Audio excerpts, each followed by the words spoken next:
fine, boys. Whew. Took me a while to get that scene, but how great is that scene?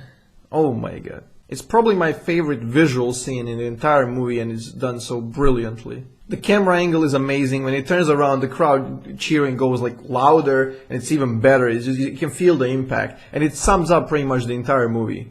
It sums up the entire movie so perfectly. The mentally ill social outcast being beat up his entire life, he finally starts turning around, he starts existing, he embraces the pain, he embraces the nihilism of it, and then he becomes the embodiment of chaos. Okay, so this will be a non-standard video for my channel, but I really don't care. I want to talk about what I want to talk about, and this is very interesting topic for me. The movie was phenomenal, it blew me away, and I saw a bunch of people ranting about it on Twitter, which, don't go to Twitter, oh my god. But I want to address it basically to the best of my abilities. Is Joker a real danger to the society? Joaquin Phoenix carries the entire movie, in my opinion Oscar deserving. He's the focus of 80% of the scenes, and if he didn't do a proper job, the movie would be pretty terrible. He does an absolutely phenomenal job. He makes you feel this ray of emotions, this spectrum of emotions, and you can sympathize with this social outcast who has mental illness. The movie touches on a bunch of very important topics in the society and in personal life and in the psychology of people. The Joker movie touches three very important topics. First one is socio-economical, second one is psychological, that's happening directly in his head, and the third one is philosophical, which makes us think about a movie. Okay, in order to answer if Joker is actually dangerous for us, because if you guys have been on Twitter or read any of the news sources, there are policemen undercover watching the movie along with people, which is, I find, very ridiculous. Like back when American Psycho got released, there was no crime spike, and even if it were, it would probably be a tiny one. If such a tiny spike of crime or gun violence existed, it would not definitely mean that it was caused by the Joker movie. I recommend you watch a video from Tom Scott, I can't remember the name at the moment, I'll link it down below, where he explains how Monday causes and doesn't cause heart attack at the same time. In short, what Tom Scott video kind of deduces there is that Monday does have a higher spike, higher number of heart attacks, but if let's say we stop working on the Monday, the people who were to get a heart attack, they were already the stressed out people with very, very irregular activities, and they are highly likely to get it throughout the week. So coming back to work is just the trigger. It's not the exact cause. Now, I don't know why I'm explaining this, because there was no gun violence because of the Joker movie, but I just felt it was like an interesting piece of trivia.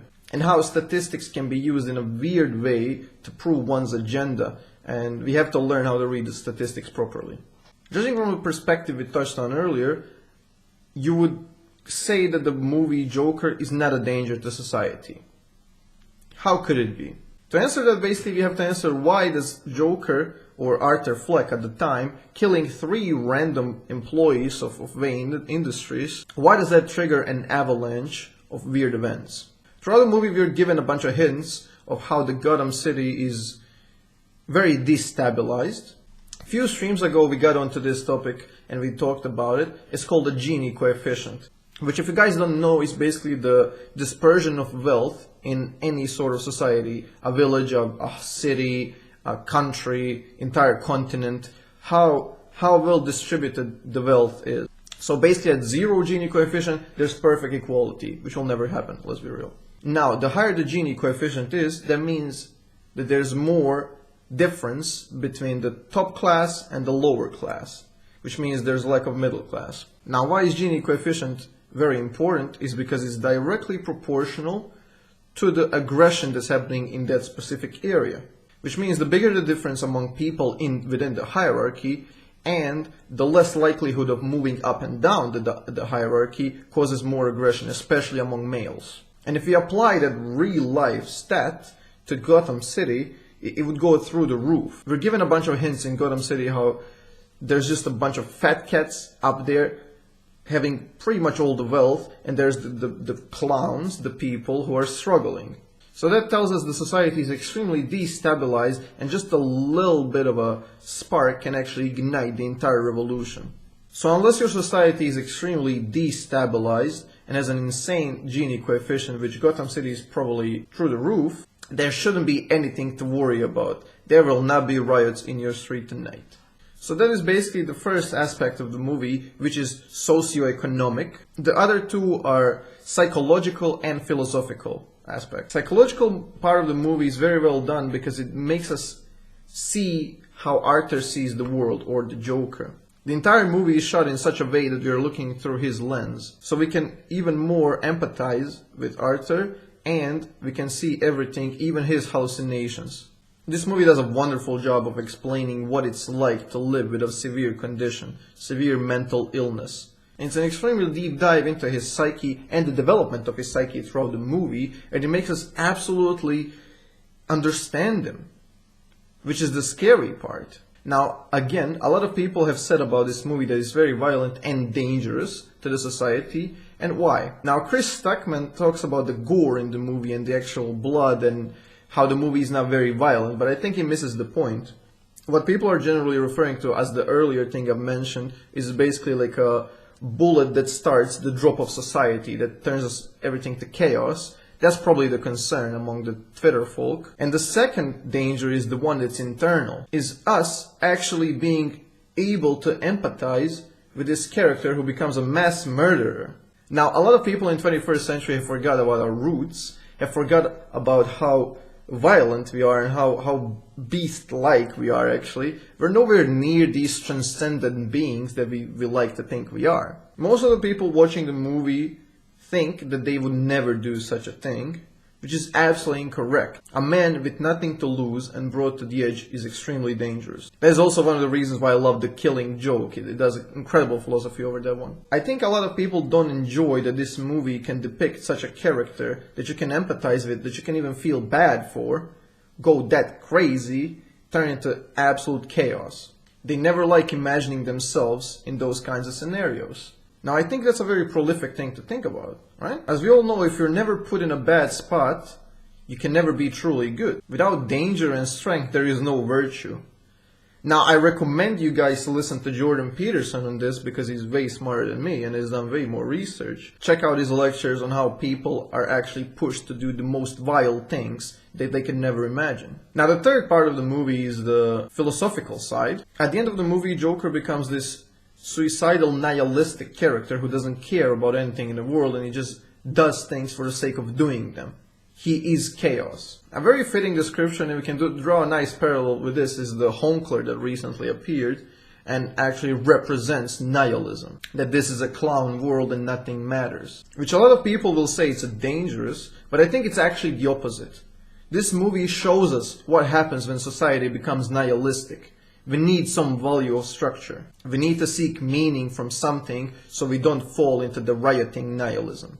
If anything, the movie represents the warning. Also, I love the part when they introduce Bruce, or future Batman. The interactions between Joker and Batman are just incredible. The kid has absolutely no lines in the movie.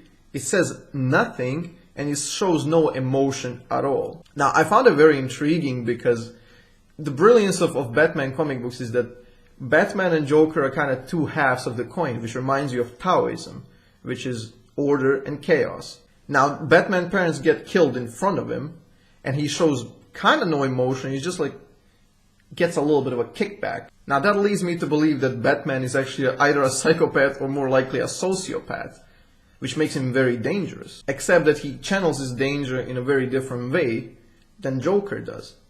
So they represent order and chaos. So to answer the original question, is Joker the movie a danger to society? Is it dangerous? Most positively, no. If anything, I believe the movie is a prolific and enlightening experience for everybody, and you should see it. The movie is tremendously good. The movie is very captivating. I absolutely love it. Ever since I saw it last night, I can't stop thinking about it. I'm trying to reconcile a bunch of things in my head, and then I read up about it on Twitter, which made me very disappointed, to say the least. I can't see anything wrong with it. The movie is perfect depiction of what it set out to be, and it's absolutely brilliant. Now I'm gonna go into a little bit of a spoiler area, and I'm gonna tell you my two favorite scenes. My favorite visual scene is obviously him spreading the blood into a smile, metaphorically summing up the entire movie. And then my favorite emotional scene is the scene where Arthur Fleck, as we know him, dies, where he figures out that he was adopted, and then everything kind of clicks in your head when you read the file, why his mom calls him Happy all the time, why she in her delusion beat him up, they brutalized the kid, and why he actually never cried. They could only listen to him smile and be happy and just laugh. It's just so crushing, it's soul crushing, and that scene is so powerful, it's soul crushing, like you shatter along with him. Like as soon as he reads that, you can imagine his entire childhood suffering from the condition and then suffering from his foster parents at the same time, and he can't do anything about it. And so you can just imagine him through those times doing the thing he does this entire movie basically, which is laughing and trying to stop himself by choking himself. And he always comes across to his delusional mother as a happy guy, and he gets the nickname Happy. The lack of medications and finally figuring out the truth breaks Arthur. All the bad things happening to him at the same time. All it takes is one bad day. And they do incredible justice to the Joker from the comic books, is because now we don't know who he is. We honestly don't know. He's just a random no-name kid picked up from a basement somewhere. Well, that was awesome. I can't wait to watch it again. I can't wait to read more Twitter. Whew. Why so serious, Twitter? Why so serious? Now, if you'll excuse me, I'll go sit and wait for bloody paint to appear in my stool.